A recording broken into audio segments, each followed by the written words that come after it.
La 10e soirée lip-sync du Carrefour Jeunesse Emploi d'Argenteuil, qui devait avoir lieu le 1er avril prochain, est reportée au 30 septembre, comme l'explique l'agent de place aux jeunes Desjardins. On s'en doute fort bien les raisons. La pandémie, encore une fois, on était très excités quand on a fait l'annonce.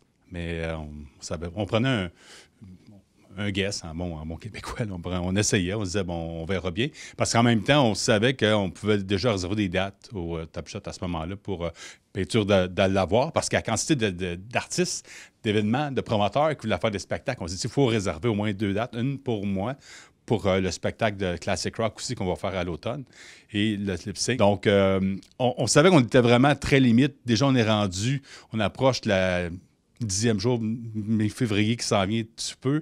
On a un mois, février, c'est 28 jours. On a un mois et demi, même pas, pour pratiquer les chansons. On ne pouvait pas être en groupe pour pratiquer les chansons. La vente des billets, on parlait peut-être d'une moitié de salle. Donc, trop d'incertitudes. Puis, c'est un 10e anniversaire, ça se veut festif, rassembleur.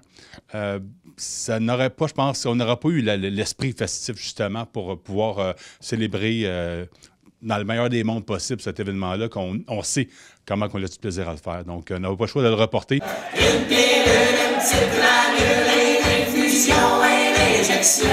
D'après Éric Poulain, la clientèle n'aurait pas été nécessairement au rendez-vous si l'événement avait eu lieu à la date promise. Il y a quand même, je dirais, grosso modo, la clientèle, oui, il y a de tous les âges, de 25, 30, 40, mais il y a quand même une bonne partie, je dirais peut-être le tiers ou la moitié pratiquement, que ce sont des personnes de 50 ans et plus, 60, 75, donc quand même plus à risque, disons-le, peu importe vacciné ou 1, 2, 3 vaccins, on ne sait pas, mais on ne voulait pas prendre la chance puis de pousser, tu sais, en même temps dire aux gens, inquiétez-vous pas, on ne sait pas, on ne peut pas rien prévoir, on ne sait plus, on ne sait pas.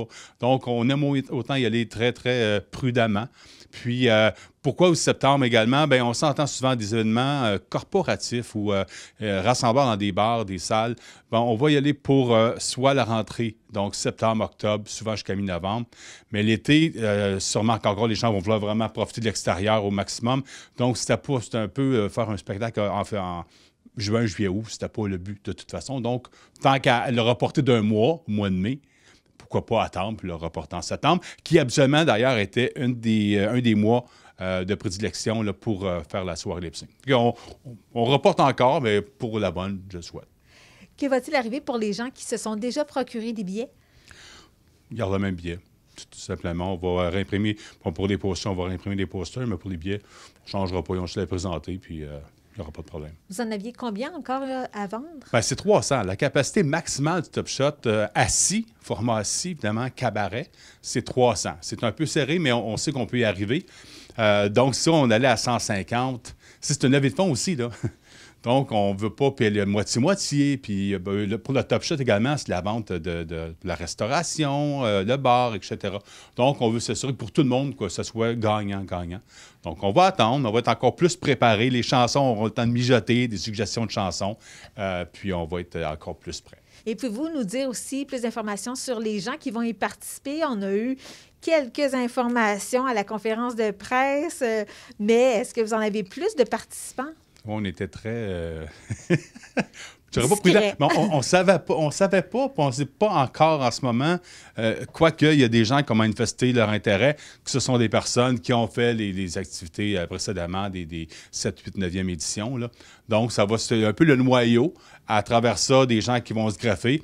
Oui, dire qu'il y aura des gens, des nouveaux élus, comme des conseillers municipaux, par exemple, des personnes qui sont dans la sphère politique régionale.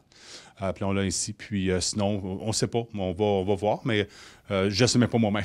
Je ne peux même pas avancer quoi que ce soit. Êtes-vous à la recherche de gens de talent qui pourraient s'improviser le temps d'une soirée, je dirais chanteur, mais faire du lip-sync? Oui. Ouais.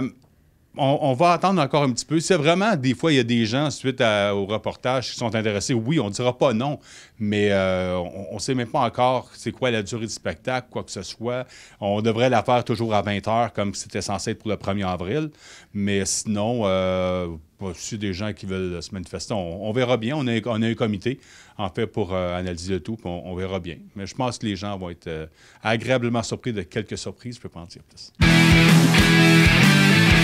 Les billets seront en vente au Carrefour Jeunesse Emploi d'Argenteuil lorsque le télétravail prendra fin, ainsi qu'auprès du comité organisateur et des participants à cette 10e soirée lip-sync.